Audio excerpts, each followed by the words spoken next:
Graça e paz para todos. Deus abençoe. Vamos passar por mais um tempo diante da palavra do Senhor. Ezequiel, profeta Ezequiel, capítulo 37, é o texto que nós vamos meditar hoje, do verso 1 até o verso 14. Ezequiel 37, do verso 1 até o verso 14. Enquanto os irmãos estão encontrando o texto, eu queria dizer algumas palavras para os irmãos. É muito reconfortante ver os irmãos na igreja novamente. É muito bom estarmos juntos. E hoje, antes de vir para o culto, não que seja com frequência e nem que seja um ato religioso vazio de sentido, mas eu gosto de passar alguns minutos em silêncio antes de estar aqui do Senhor, compartilhando a palavra do Senhor. E nessa noite, ou nessa tarde, antes de estar aqui, meu coração ficou bastante acelerado. E eu, tentando conversar com Deus e falar com Deus, e aquilo acelerou meu coração demais. Eu fiquei um pouco apreensivo, não sei se tomado por uma pequena ansiedade, mas ao mesmo tempo também Deus falou no meu coração de que eu deveria me colocar hoje diante da igreja e pedir perdão aos irmãos em Cristo, aos irmãos do qual eu sou pastor, porque esse tempo de separação, esse tempo de bancos vazios, esse tempo de poucos abraços, de pouca comunhão, no sentido da pessoalidade, o pastor passou por alguns momentos difíceis, e eu comecei a perceber que estava sendo duro em demasia, perdendo de vista que o rebanho a qual o Senhor me colocou como pastor é dele e não é meu. Então entendam que o pastor está aqui hoje diante de ti, diante de cada um de vocês, pedindo perdão por aquilo que possa ter sido excesso da parte minha para com os irmãos.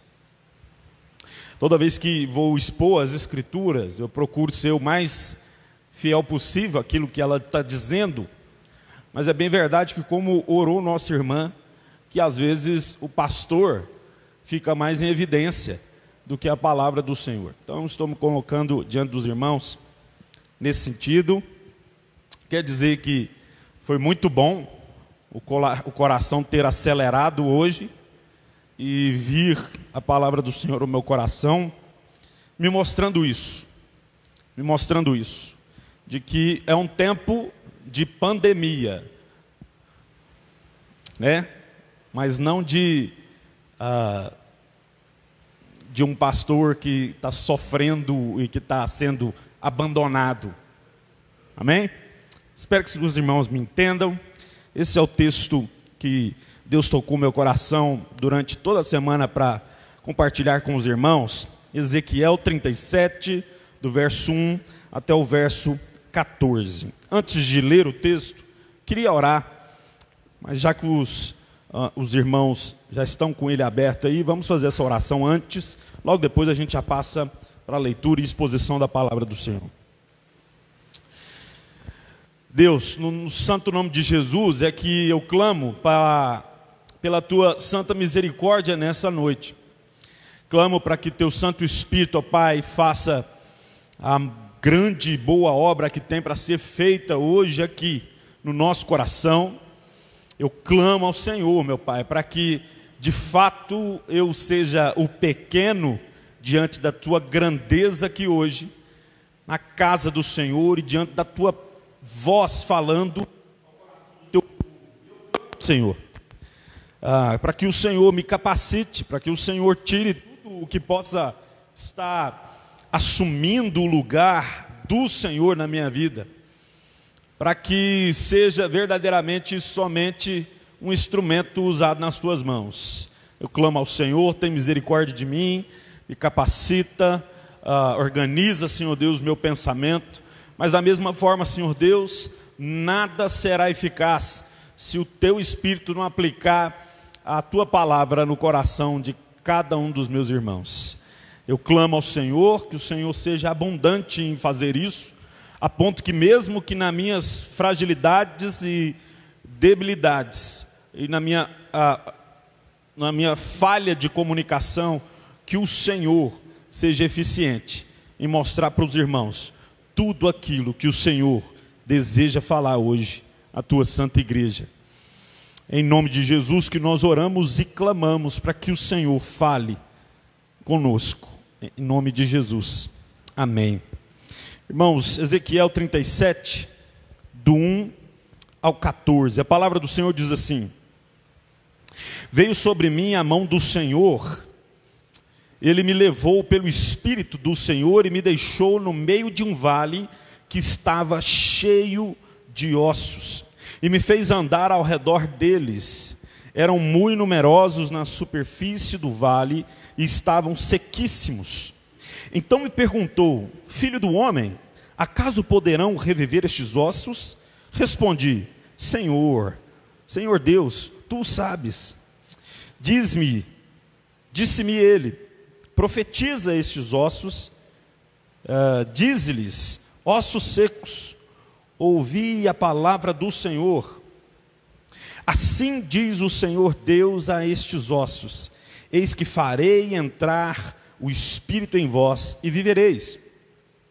Porei tendões sobre vós, fareis crescer carne sobre vós estenderei pele, porei em vós o Espírito e vivereis, e sabereis que eu sou o Senhor.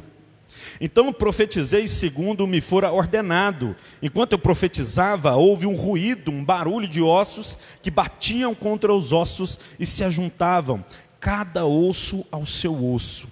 Olhei, e eis que havia tendões sobre eles, e cresceram as carnes, e se estendeu a pele sobre eles, mas não havia neles o Espírito. Então ele me disse: profetiza ao Espírito, profetiza, ó filho do homem, e diz-lhe: assim diz o Senhor Deus, vem dos quatro ventos, ó Espírito, e assopra sobre estes mortos, para que vivam. Profetizei como ele me ordenara, e o Espírito entrou neles, e vieram e se puseram em pé, um exército sobremodo numeroso. Então me disse: filho do homem, estes ossos são toda a casa de Israel. Eis que dizem: os nossos ossos se secaram, e pereceram a nossa esperança, estamos de todo exterminados. Portanto profetize e diz-lhes: assim diz o Senhor, eis que abrirei a vossa sepultura, e vos farei sair dela, ó povo meu, e vos trarei à terra de Israel. Sabereis que eu sou o Senhor, quando eu abrir a vossa sepultura, e vos fizer sair dela, ó povo meu. Porém em vós o meu Espírito, e vivereis, e vos estabelecerei na vossa própria terra, então sabereis que eu, o Senhor, disse isso e o fiz, diz o Senhor. Palavra do Senhor para a nossa edificação. Meus irmãos, esse texto que nós acabamos de ler, ele é com certeza um dos textos também mais conhecidos das Escrituras, e de um peso, de uma... que desperta a nossa imaginação de maneira muito gloriosa. Haja visto que quando a gente vai lendo o relato do profeta, a visão que Deus o levou para ter diante dele, é glorioso, de forma que a gente fica imaginando ossos se batendo, esqueletos se ajuntando, tendões formando e, de fato, se levantando um exército naquele lugar. E é um texto também que é de muito fácil compreensão, porque o profeta tem a visão, ele relata nas Escrituras, e ele também explica o que é a visão. Os últimos versículos estão mostrando que essa visão era o que Deus estava falando a respeito da condição espiritual de Israel. Israel estava como um monte de ossos secos, num vale, sem propósito algum, sem vida alguma, sem espiritualidade alguma, totalmente mortos. É isso que Deus queria que o profeta visse. E é isso que Deus queria também que o profeta anunciasse para Israel. Então, quando a gente lê esse texto, a gente precisa ter em mente algumas coisas que são muito importantes para a gente compreender. Não é um texto muito difícil, no entanto, a gente precisa ter algumas coisas em mente. Primeiro, esse texto se tratava de uma visão profética, né, que anunciava aquilo que haveria de acontecer com Israel. Quando Deus fala para o profeta, profetiza, e os ossos começam a se debater, e começa a se formar um grande exército, Deus está anunciando para o profeta aquilo que ele vai realizar em Israel. O povo está morto, mas eu vou fazer esse povo um exército vivo. Segundo, as profecias de Ezequiel, elas são conhecidas como declarações muito duras, pois anunciava a destruição de Jerusalém e a deportação do povo de Deus para o cativeiro babilônico. A gente precisa entender que quando a gente lê Ezequiel, os primeiros 24 capítulos é só porrada, é só disciplina, é só acerto de contas de Deus com o povo. E a mensagem é difícil de ouvir. A mensagem é de que vocês vão passar por maus bocados. Essa é a mensagem. De maneira que Ezequiel tem uma palavra bastante dura, que não é muito boa de se ouvir. Estudando esse texto, tem um teólogo que chega a dizer que o povo poderia muito bem ter sido desencorajado da sua vida espiritual diante de Deus, exatamente por tanta paulada que sofria, por tanta mensagem ruim de juízo.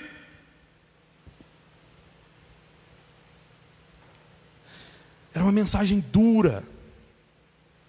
Terceiro, todas as profecias se cumpriram e o cativeiro durou cerca de 70 anos. Imaginem vocês sendo escravizados por um povo durante 70 anos, e de época após época se levantava um profeta e falava: está ruim, né? Vai piorar. Vocês estão achando que isso vai acabar rápido? Não, vai demorar muito. Mas agora chega a parte na qual Deus move o coração do profeta Ezequiel para trazer uma palavra de restauração. Chegou o tempo no qual Deus vai amenizar e vai estancar esse sofrimento, estancar essa escravidão, estancar esse opróbrio que o povo estava experimentando agora. Essa vergonha, esse desalento, a falta de esperança. Deus iria pôr um ponto final nisso. E o profeta é convidado para participar daquilo que, ou pelo menos participar em uma visão daquilo que Deus ia fazer no meio de Israel. Então, nesse contexto, né, de tanto sofrimento, de tanta submissão, né, o Israel está submisso a outros povos, é que Ezequiel é chamado para profetizar diante de Deus, falar da parte de Deus para o povo. O cativeiro babilônico, ele começa pouco tempo depois da morte do rei Josias. E se você trouxer na sua memória, o rei Josias é aquele que é responsável por dar um up, né, usando a linguagem cotidiana, né, dar um up na adoração de Israel. Estava tudo se perdendo, o povo adorando outros ídolos, outros deuses. Josias vem e fala: opa, Está bagunçado isso aqui. Se encontra lá um pedaço da lei do Senhor. Josias restaura a adoração de Israel, é destruído os templos dos ídolos, os postes de ídolos, e o povo se volta para Deus. Mas não demora muito, o povo está novamente idolatrando outros deuses. Morre Josias e entra no seu lugar um seu filho chamado Jeoacás. Mas Jeoacás reina somente 3 meses, pois o faraó chamado Neco toma Israel novamente, destitui Jeoacás do cargo e coloca no lugar dele Eliaquim. E para vocês perceberem como era a condição de Israel nesse tempo, o faraó chega, tira o rei, bota quem ele quer e ainda troca o nome do rei, né, que era Eliaquim, ele bota o nome de Jeoaquim, mostrando que quem governava sobre Israel não era mais Israel, não era dono de si próprio.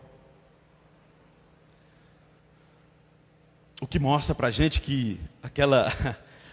É claro que eu estou fazendo uma implicação usando textos de épocas diferentes, e isso pode ser bastante arriscado, mas preste atenção: aquele que não se dobra em adoração, em comunhão e em louvor a Deus, já se dobrou diante, ou já se dobrou em adoração e louvor diante de uma outra coisa, já está sendo dominado por uma outra coisa. Era o que acontecia com Israel. Se afastou de Deus, e por ter se afastado de Deus, já estava sendo conduzido por uma outra coisa. Faraó Neco chega, desbanca o rei e coloca Jeoaquim e ainda estipula um imposto de 100 talentos de prata e 1 talento de ouro sobre a terra de Israel. O povo era submisso e o povo ainda tinha que pagar imposto. Então preste muita atenção, porque esses detalhes é que vão fazer o pano de fundo para mostrar para a gente o quanto Israel estava semelhante a esses ossos secos que estão aqui no texto do profeta Ezequias, a visão que Deus dá a Ezequias. Com o passar do tempo, no exílio, as duras profecias enviadas por Deus pela boca dos profetas, a esperança que Deus fosse mudar toda aquela situação, as opressões que aconteciam. Logo depois o faraó Neco vem e toma Israel, mas não demora muito e Nabucodonosor se levanta. E agora ele vem, toma Israel de novo, pega alguns grupos de povos e leva para a Babilônia. Olha para vocês verem como que Israel está à mercê de outros povos, de como que o povo de Deus está sendo oprimido, escravizado, dominado e colocado numa situação de serviçal de maneira frequente. Perdeu-se aquela grandiosidade de que era o Deus de Israel quem governava sobre o povo de fato, o Deus que mandava entrar nas aldeias dos outros povos, de saquear tudo e acabar com tudo, como aconteceu com Davi. Aquilo tinha se perdido.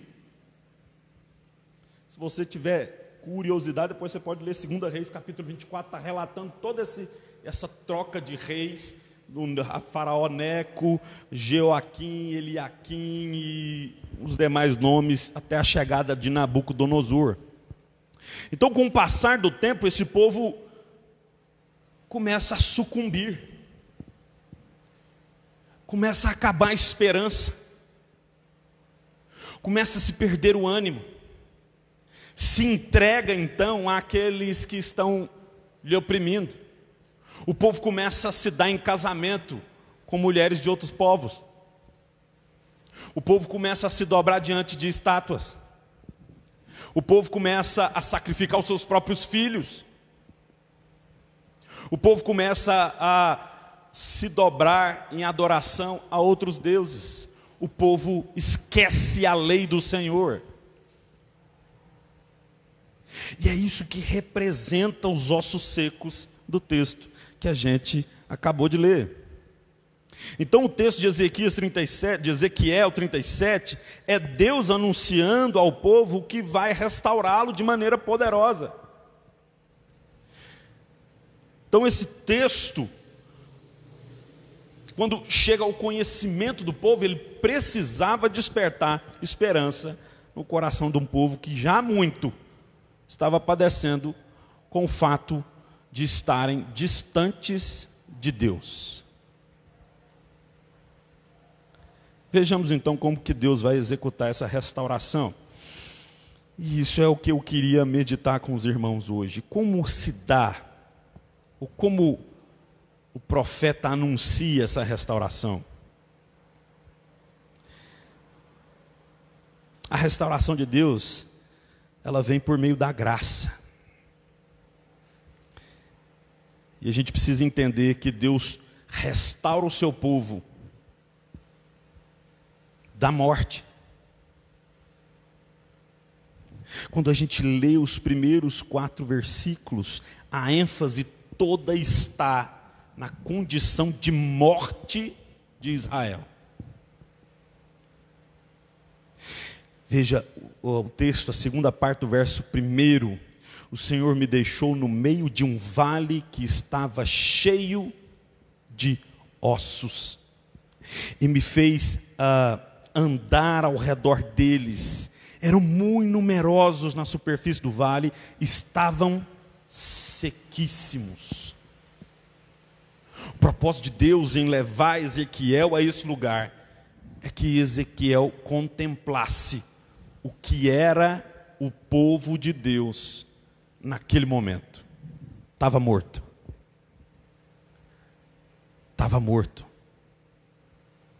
E que se não fosse a graça de Deus se inclinar nesse momento, em busca, em prol, em misericórdia do teu povo, ele continuaria seco como esses ossos. Então é preciso a gente olhar e perceber como é rico de detalhes a visão que Deus está dando para Ezequiel. Deus o leva pelo poder do Espírito a um lugar, a um vale, onde ali, pelo menos imagino eu, como a gente é acostumado a fazer, né? A gente lê os textos e fica imaginando, mas eu consigo ver todo o chão repleto de ossos. Morte, pura morte. Um povo que está sendo pisado inúmeras vezes por outras nações. E é fato que essas coisas acontecem pela própria desobediência do povo. Então o povo é quem procura a sua própria morte. O povo de Deus, com a sua natureza pecaminosa, é quem busca a própria morte. O apóstolo Paulo fala disso. Quem me livrará do corpo dessa morte? E no final ele diz: louvado seja Deus em Cristo Jesus, porque em Cristo, o povo de Deus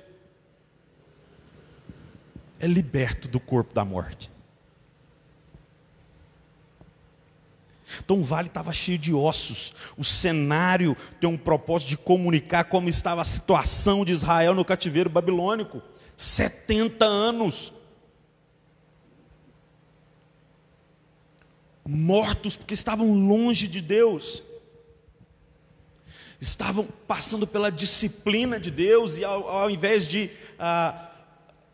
se firmarem, como sempre tem, né, o remanescente de Israel, como a gente viu aqui com Elias. Elias entra em crise e fala: Senhor, tira minha vida. E ele fala: Elias, você não está sozinho não. Tem mais um punhado que ainda não se dobrou diante de Baal. Mas o que a gente percebe aqui é que Deus está descrevendo o povo como se fosse um bando de ossos.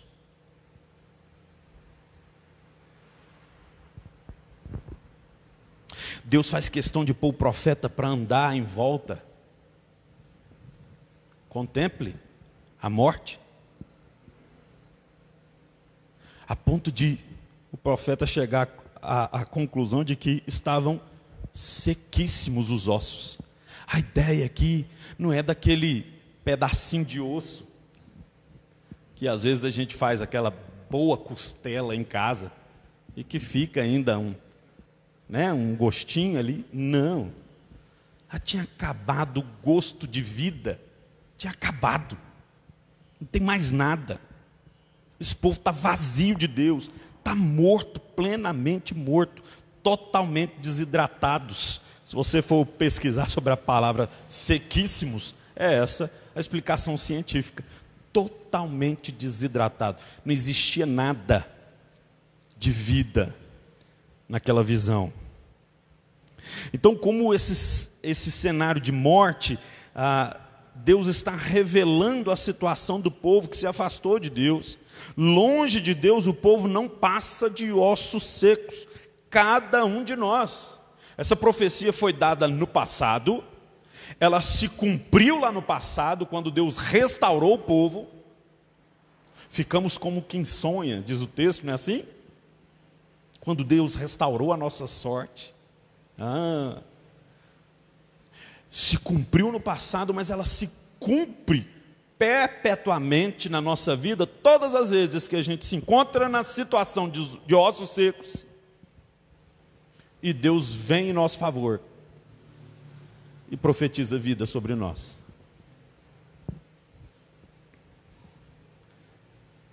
Então, queridos, nós precisamos entender que cada um de nós, quando nos afastamos de Deus, ficamos secos, vazios de vida. Cristo, Deus, é a nossa fonte de vida. Jesus se apresenta assim, né? Jesus fala: aquele que beber dessa água voltará a ter sede. Mas aquele que beber da água que eu ofereço jamais terá sede. E é tão interessante fazer essas relações, porque quem tem sede está seco. Mas pelo contrário, do seu interior fluirão rios de água viva.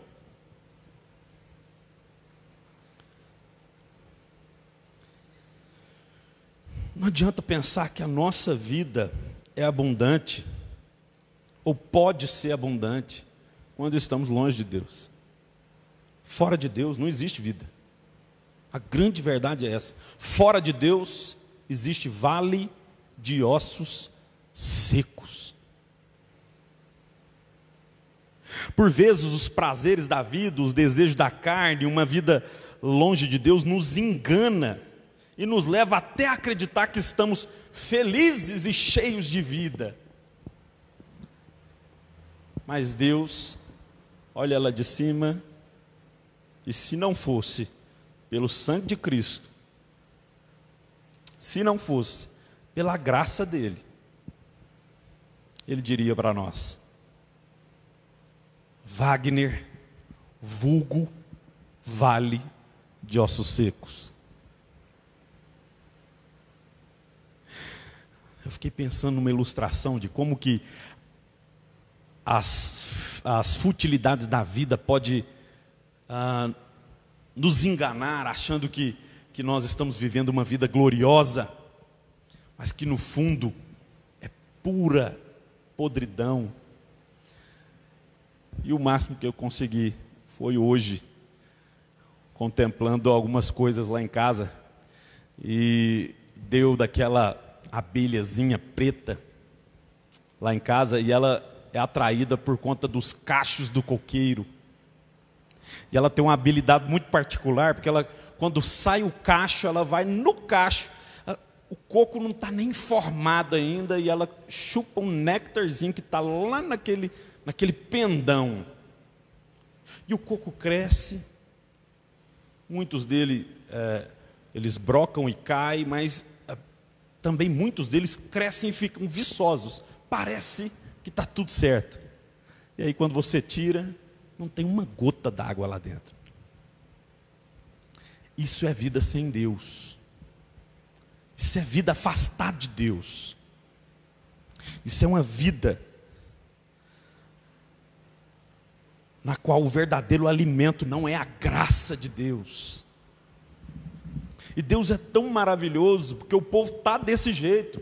E o povo está desse jeito porque desobedeceu a Deus. E Deus ainda olha para o povo e fala: Ezequiel, vem aqui, veja isso. que é que você está vendo aí? Pode haver vida nisso aí, Ezequiel? E Ezequiel fica apertado, né? Fala, e agora? O que eu respondo, né? Mas como é Deus que está perguntando, ele fala, devolve a pergunta para Deus, é o melhor ser feito, né?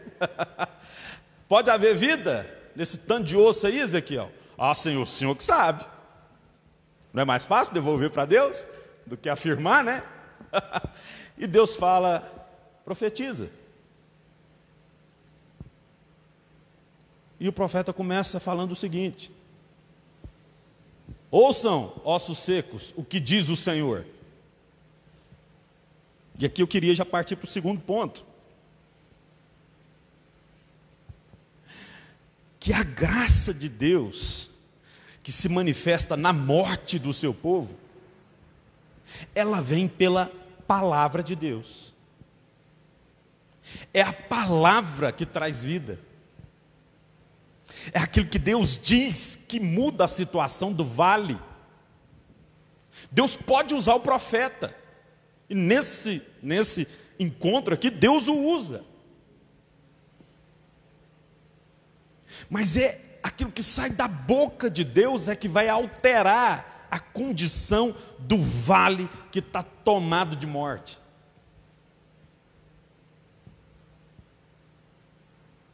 A palavra de Deus. A graça é manifesta na palavra de Deus. Você lê o verso 5 até o verso 8, verso 9, você vai perceber isso. Assim diz o Senhor Deus a estes ossos.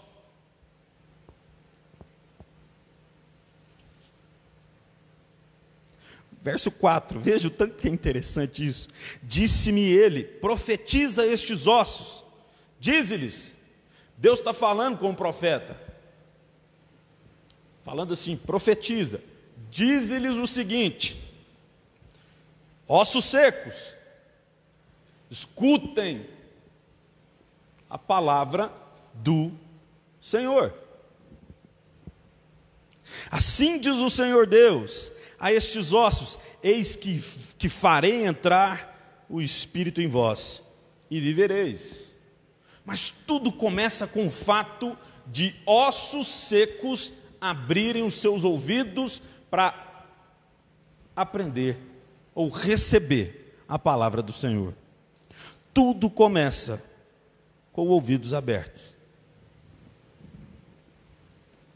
Tudo começa com ouvidos abertos. A primeira coisa que precisava ser feita era abrir os ouvidos. Nunca se esqueça, é claro que isso aqui é uma visão metafórica, né? Dada a Ezequiel para revelar a real situação de Israel, porque senão alguém pode dizer, como que osso pode abrir ouvido? Deus não está sendo literal aqui. Deus está mostrando por meio de uma visão.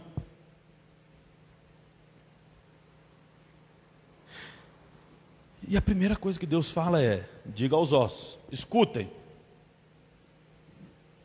Isso precisa fazer com que nós entendamos que só vamos abandonar a condição de mortos espiritualmente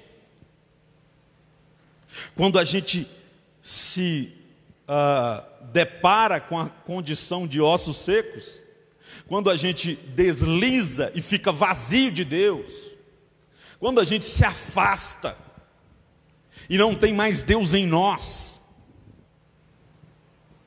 quando não há mais vida de Deus em nós.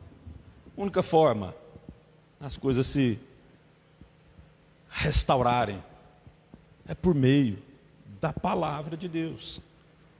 Escute, profetiza Ezequiel, diga aos ossos, abram seus ouvidos diante de Deus, porque Ele vai falar convosco. Então logo em seguida Deus anuncia o que vai fazer com Israel. Deus vai restaurá-lo. Então olhem para a nação de Israel naquele tempo e entendam que Deus está dizendo para eles, é preciso abrir os ouvidos. Por mais que tenha muito tempo, que seja muito intenso o sofrimento e a destruição e a opressão e o sofrimento que vocês estão passando, abram os ouvidos, porque a única coisa que pode fazer de vocês algo diferente do que ossos secos, é a minha palavra.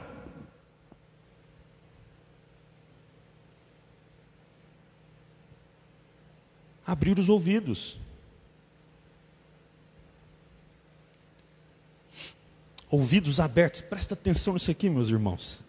Ouvidos abertos diante da palavra de Deus é cura para qualquer alma.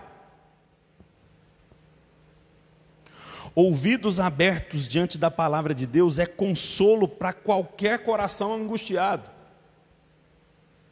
Ouvidos abertos diante da palavra de Deus é restauração para almas destruídas.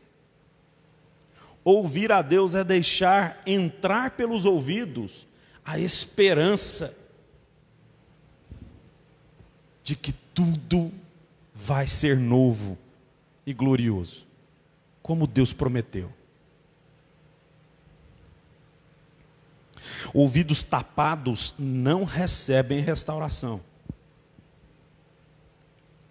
E eu queria que vocês pensassem por um pequeno tempo, o que é que tampa os seus ouvidos? O que pode tampar seus ouvidos? Eu elenquei algumas coisas aqui. A busca por grandes milagres podem tampar nossos ouvidos e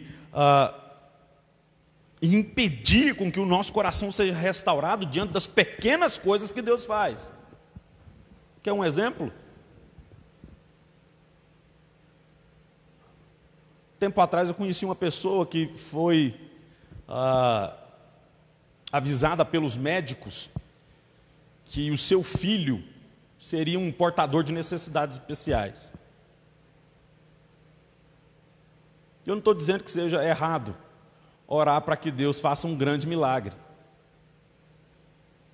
Mas será que se os ouvidos não estivessem abertos para ouvir o que Deus tinha a dizer, não poderia se perceber que um portador de necessidades especiais é alguém digno de amor, de respeito, e que também pode dar amor e respeito, e fazer a vida de um pai uma coisa gloriosa?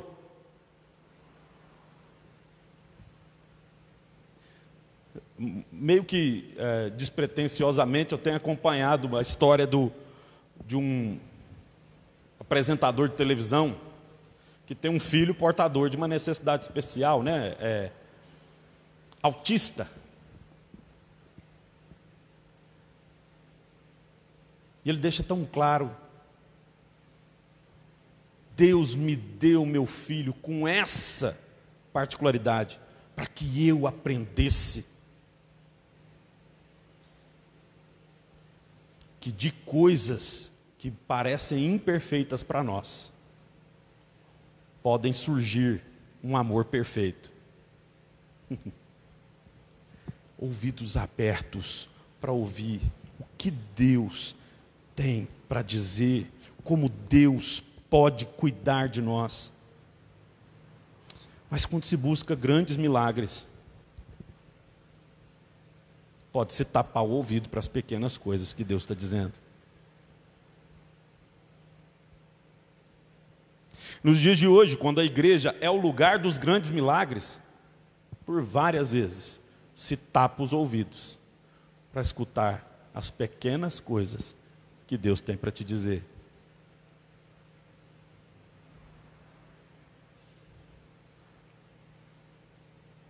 Quando se busca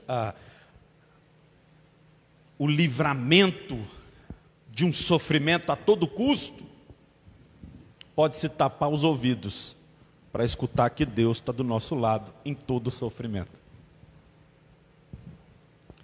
Segunda coisa, a agitação de uma religiosidade vazia de sentido, ou o entretenimento gospel. No meio de tanta agitação, não se pode ouvir a Deus.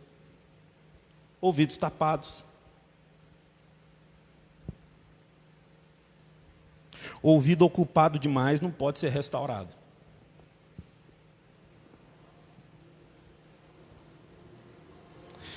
Terceiro, mediocridade espiritual também tapa os ouvidos.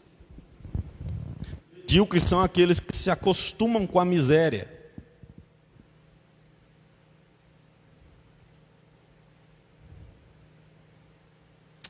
é aquele que nunca vai se esforçar para crescer espiritualmente. Ele é o autor da expressão: para que estudo? Para que tanto esforço? Para que tanto estudo? Para que conhecer tanto? Talvez venha daí a outra expressão, né? Que a letra mata, uma interpretação bastante equivocada das Escrituras. Para que tanto estudo?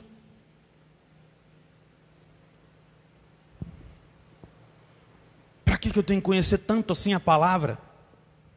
Eu me recordo de um rapaz que um dia entrou na igreja, logo após o culto. Ele já estava vindo aqui algumas vezes. Após o culto, ele me chamou ali no cantinho e mostrou para mim a carteira dele de diácono de uma outra denominação. E eu disse para ele: você sabe que isso aqui nessa igreja não vale nada, né? Essa carteirinha sua não vale nada. Aqui, parceiro, vai ter que comer um punhado de sal.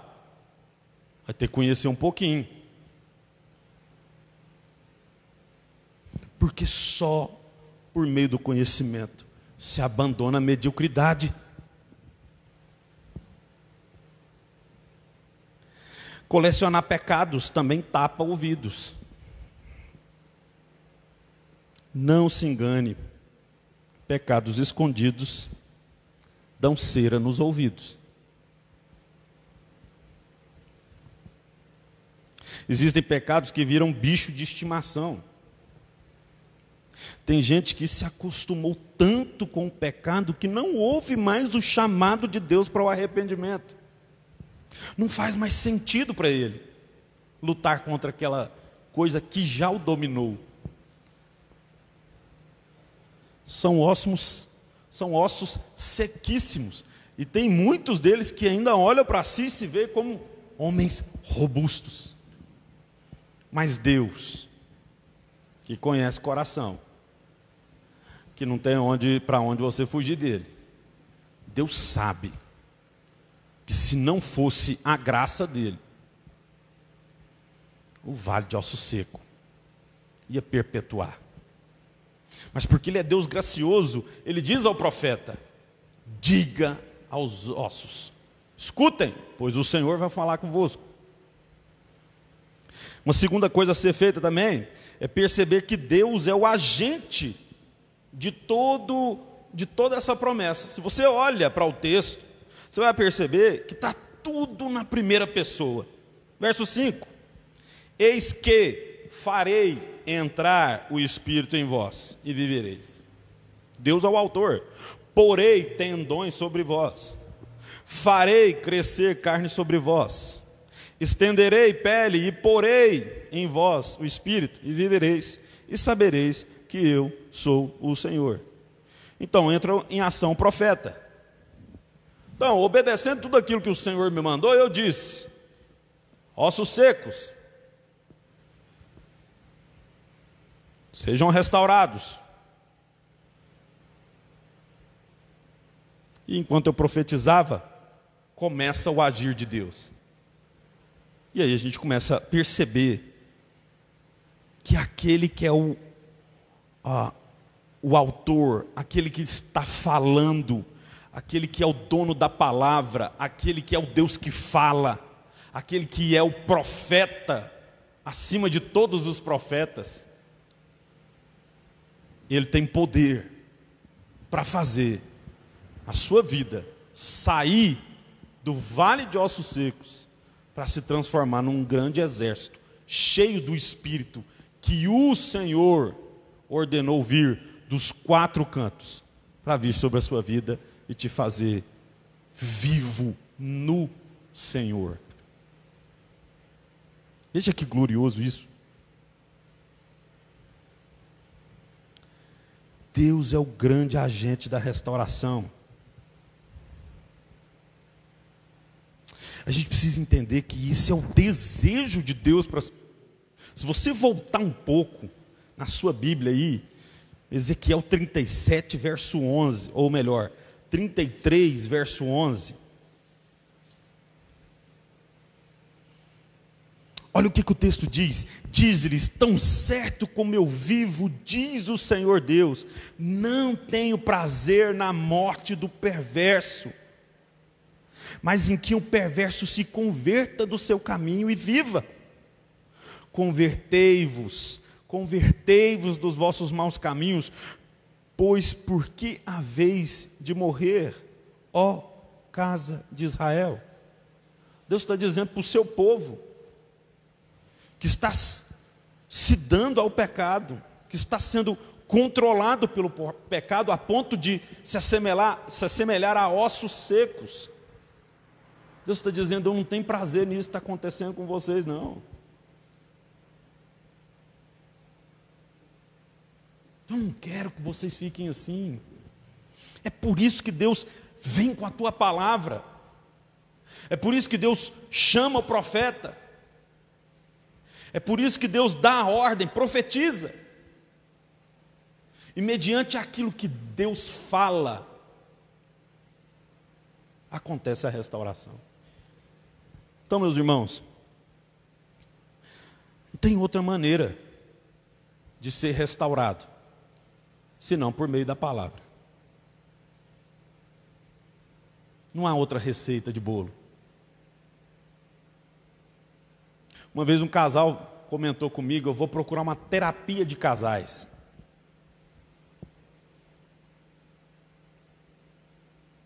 E eu pensei: o que será isso, terapia de casais? Para um crente.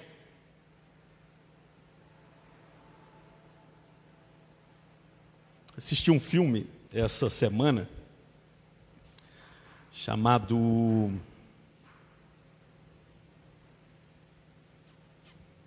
Corpus Christi. E lá mostrava numa instituição de reeducação, né, de jovens que tinham cometido delitos, e tinha lá um ministro, né, lá na verdade eles chamam de padre, mas poderia ser um pastor. E aí ele usava algumas técnicas da psicologia, né, para os meninos esvaziar um pouco da raiva, né. Então era assim: todo mundo parado, paralisado, de repente todo mundo, na minha ordem, todo mundo grita bem alto, para a raiva ir embora. E eu fiquei pensando: será que essa terapia de casais não seria essa mesma coisa? Uma mistura de psicologia para tratar pecado. Psicologia não resolve pecado, infelizmente. Não é tão fácil assim. Eu lembro até a Maíra fez isso, né, um tempo, né, a psicologia. Então, você está com raiva, pegava uma raquete, uma almofada, espanca essa almofada aí até acabar a sua raiva. Aí fazia isso, né, tudo bem. Mas dali a pouco a raiva voltava. Arruma outra raquete, outra almofada. Sabe por quê? Porque essa terapia resolve aspectos externos, não resolve o que está no coração. O que precisa ser tratado no coração é: irai-vos, mas não pequei. Isso é o que diz a palavra do Senhor. Você ainda até tem direito de ficar com raiva, mas você não tem o direito de pecar.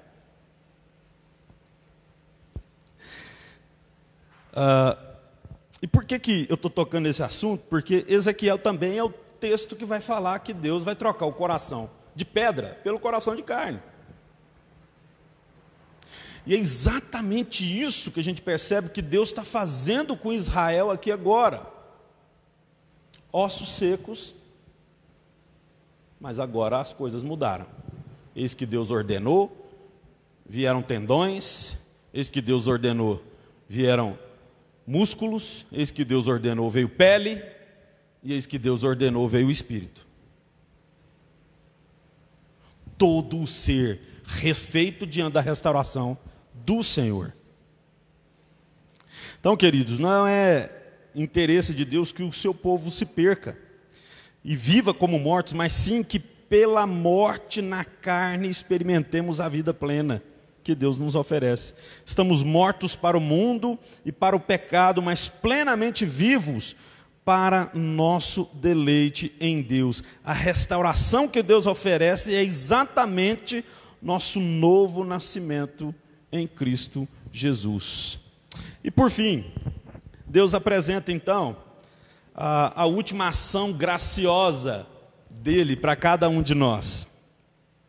Última ação graciosa de Deus para cada um de nós é o sopro do Espírito.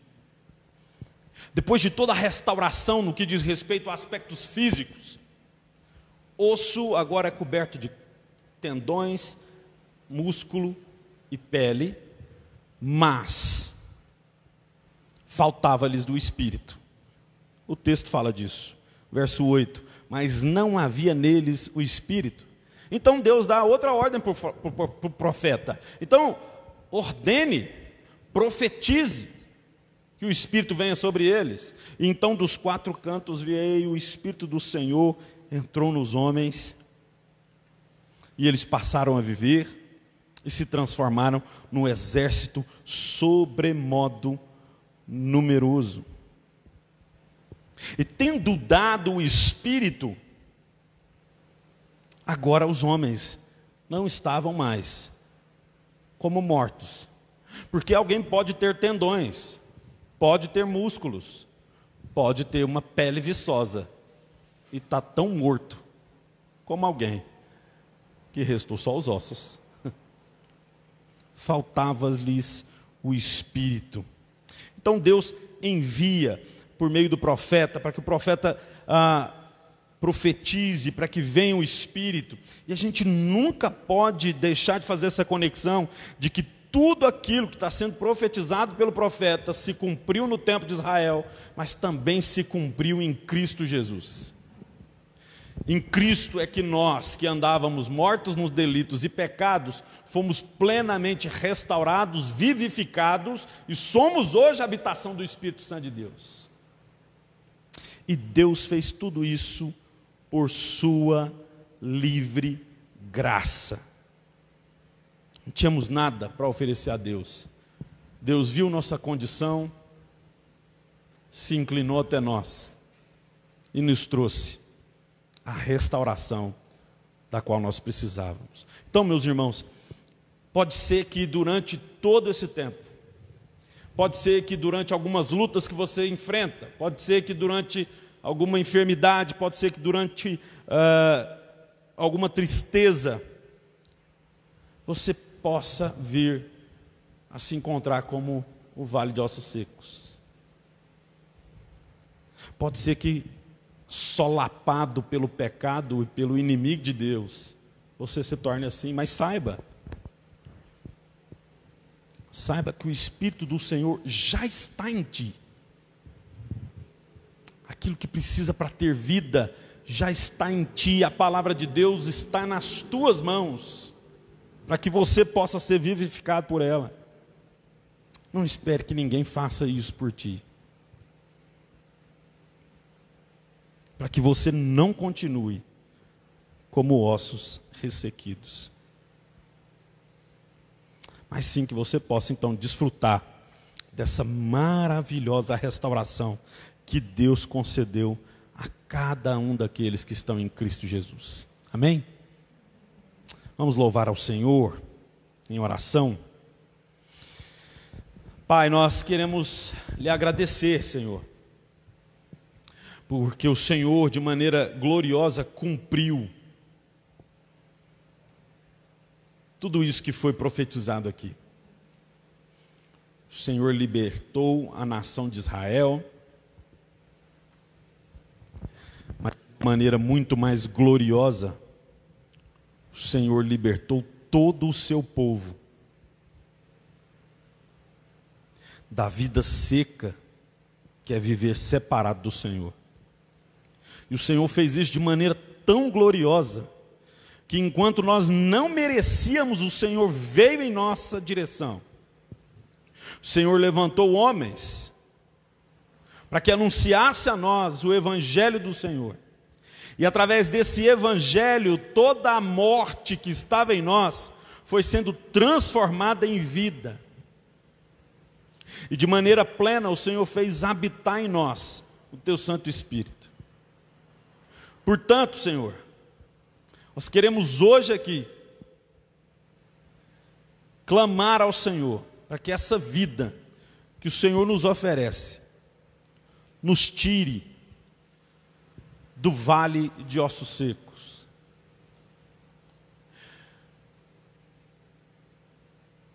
Senhor, se o Senhor também acha que somos capazes de anunciar essa palavra a alguém que está semelhante a ossos secos, que o Senhor também nos capacite, Senhor,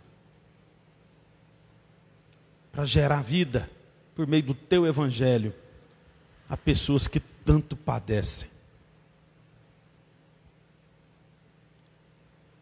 Senhor, mas também é necessário nos colocarmos diante do Senhor e fazermos a seguinte pergunta: e quando são os nossos pecados que fazem de nós, homens e mulheres ressequidos,